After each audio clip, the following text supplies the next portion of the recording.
Hi everyone, today I'm going to be colouring in this little Christmas tree ornament. This is from Johanna Basford's page of printable ornaments. I will put a link in the description in case you want to print it out and try yourself. They are also in her Johanna's Christmas book, so if you've got that one then you might want to have a go as well. Now I'm going to be colouring this in Faber Castell Polychromos Pencils, and I'm going to have a go at doing this one as a gold ornament. I thought it might be fun to have a go at some gold. So we're going to make a start. Now I always start with brown ochre. Sometimes I do go for a darker brown, but I'm going to start with the brown ochre and then I might go darker if I think it needs it. So I'm going to do all the areas that I want to be dark to start with, and you'll see what I'm doing as it all develops. So I'm just putting a little bit of this brown in each of the places that I want to be a bit darker, and basically I keep it quite simple.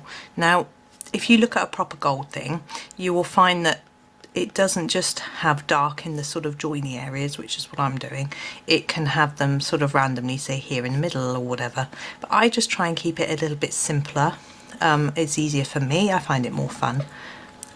Sometimes it depends what I want to achieve really. Sometimes I look at a metallic item, a photo of one on my search engine, and then copy how the light falls on it from the photograph. Just checking you can see what I'm doing.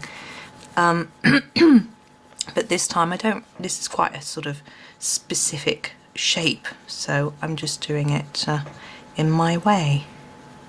So what I'm doing is, where the line is, I'm doing my darkest application of colour and then gently fading it out because I want to blend it in to the other colours that I'm going to be using.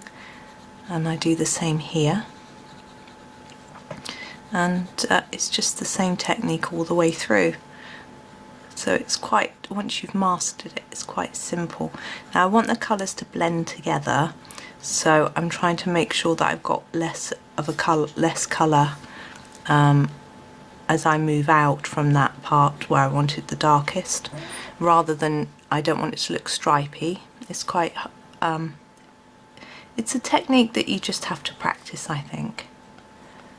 And it's, once you've mastered it, you're there, and it's just a matter of fading the colour out. And it's getting used to applying different pressure on the pencil, I think. But you could do more layers of colour here and then less. This is only going to be a little bit on there, it's a very small bit. The same on this side. This one's a little bit bigger than that one, but it's still quite small, so we don't need to go in quite so far. And just moving around on every bit. And I'm just going to have a look. Oh, we've missed out that one. I knew there would be one bit that I would miss out. Now the hanger here, I could do it the same, I could do it different. I think I'm going to do it the same. So I'm going to do gold on all of it.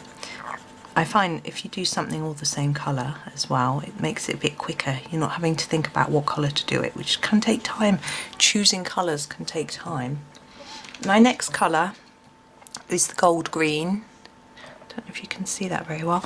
I'm just going to sharpen it, if I can find my sharpener. Here it is. I'm just using my Staedtler Noris club sharpener for this.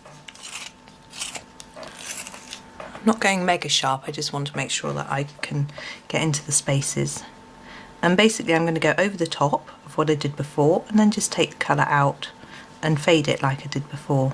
So over the top here with more strokes and then less pressure and less layers down here. That hasn't blended in very well. Then go over it again. And just doing the same all the way around the shape. Now this shape, I'm not going to do anything in this space. I'm going to make it look like it's a sort of cut out shape, if you know what I mean. You could fill in that space. You could do, if I was going to do it all gold, including this bit, I would want to make it look as if these bits were standing out and this bit was further back, as if this bit, I can't think of the word, was sort of stuck on top, I suppose. I know there's a word.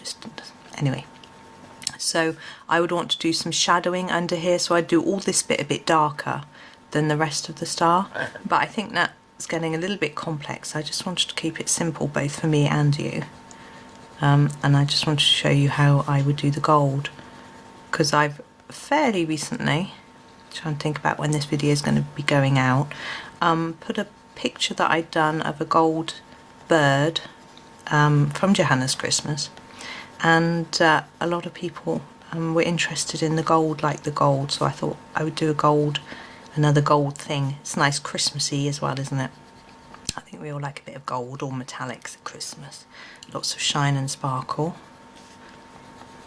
Now, one tip with metallics, whatever you're doing with metallics, is to leave some white on the, to make it look like it's shiny. If you fill it all in with colour, I find it doesn't look quite as good. So I always try and leave a little bit of room. I'm going to take this one a bit further along because I've got quite a big space here to fill. I'm wondering if we're going to break that up here with a bit of colour. There. As I was saying, you need to make it look shiny by leaving a little bit of white. And it's very effective if you do that. It doesn't need to be loads, and I find it's hardly noticeable when you look at the final thing, picture that there's white, but without it you do notice. Okay, this is light yellow ochre. So I'm going to do the same as I have been. Now if you've got a different set of pencils, it's just a matter of picking out some close shades of light brown and browny yellow to achieve this.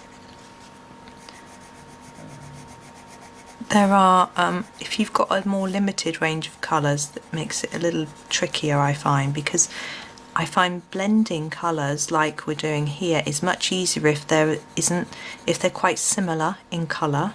If you've got a smaller set of colours, there's a bigger jump between the different shades, so then you have to be much cleverer with your blending, and you have to press much harder here, much lighter here.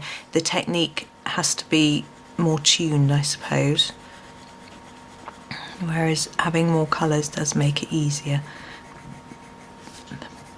But you know, we can't all afford a huge set of lots of colours. I'm really lucky. There are some budget sets though which do have lots of colours, and some of them quite highly rated. I haven't tried that many. In fact, my only budget set is Ergosoft, which only has 36 colours. So I went straight from budget to expensive.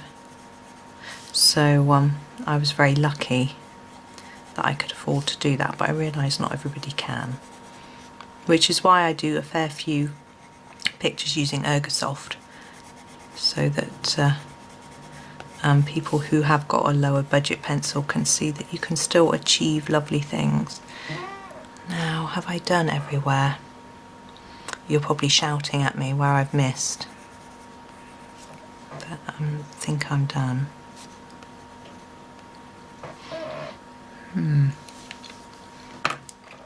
Next, how much space have we got? I'm going to go in with this one, which is the dark Naples Ochre, I'm thinking it's probably called.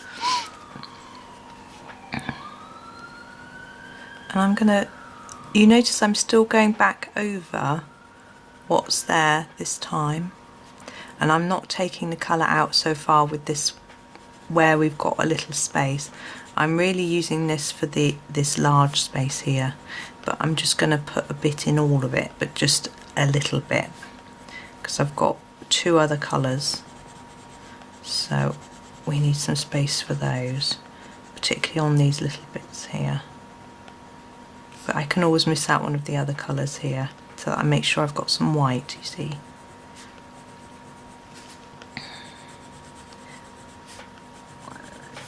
And I find adding the yellows on top of the browns makes them look more vibrant, which I like. See, this looks a bit, I guess, add. Needs a bit more.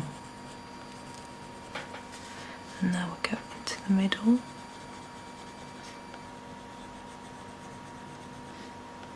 Now I was thinking about what to use these for once I printed them out, and I was considering using them as gift tags. Johanna does have some printable gift tags as well, which I could use too, but I thought I rather liked these designs.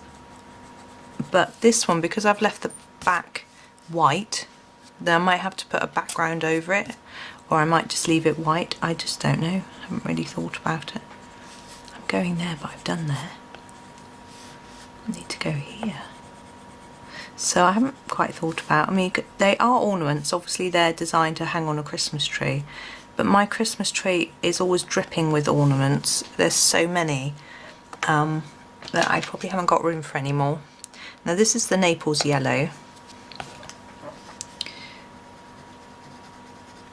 So again, it's the same thing all the way through.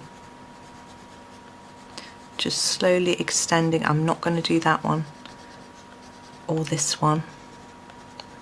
Just a little bit. So we've still got a little gap because I've got one more colour. Now obviously this one is quite a big space. And here, so we need to, this is a big one too. I'm wondering whether to take it like that. You'll see what's going to happen with that after. A bit there, a little bit here. I'm thinking, do I want a bit more there? There we go. And now my last, I don't think I did this, did I? Just a little. My last colour, excuse me, is from the yellower yellows. I don't know if that makes any sense. And I'm going to use my light cadmium yellow and take it right over and bring this close, very close. Now I don't want there to be a line, like a section like that, so I try and cross, when I colour, I try and cross the colours over a little bit so that we leave sort of not a regular line, as it were, but little flashes of white. And I hope you can see what I'm doing. I'm going up and down. I'm doing different lengths towards that gap. So there is still white there, but it's just a small amount. And the same here.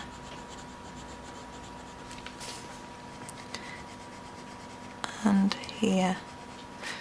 And remembering to go over the top of all the colour that we've done, because it helps to blend it in, and as I say, it gives it, for me it just adds some vibrancy as well, but you still get all those layers of shading in. Can you see? No, let's go that way, sorry. So I'm doing quite a hard pressure because it's a light colour, it doesn't show up massively well. So let's do this one while I remember. Now when you get to this stage, you can then think, do I want these areas to be a little bit darker or not? You know, this is the point where you can start thinking about maybe adding a darker brown. Some people even put black in their gold. Some people add a little bit of green or red to give it a different tone. But for me, I'm like this really, it's almost like a fool's gold, really shiny yellowy colour. You know, you can make a more antique colour by making it darker, but I don't know, it's Christmas, I want it to be yellowy and shiny. And I think we're nearly there. What I'm going to do is have a look in the camera to see how it looks, and I'm happy with that. I'm just going to bring that in a bit there, looks a bit too white to me. quite hard to see the difference between white and yellow on glary white paper with a lamp glaring. But there we go, I'm happy with that. Let me just pull it down just a tad so you can see. There we are. So I hope you enjoyed doing that one or watching that one. I hope you had a go actually. It's quite fun to have a go at doing gold. So there we go. Thank you very much for watching. As I say, I hope you enjoyed it and happy colouring.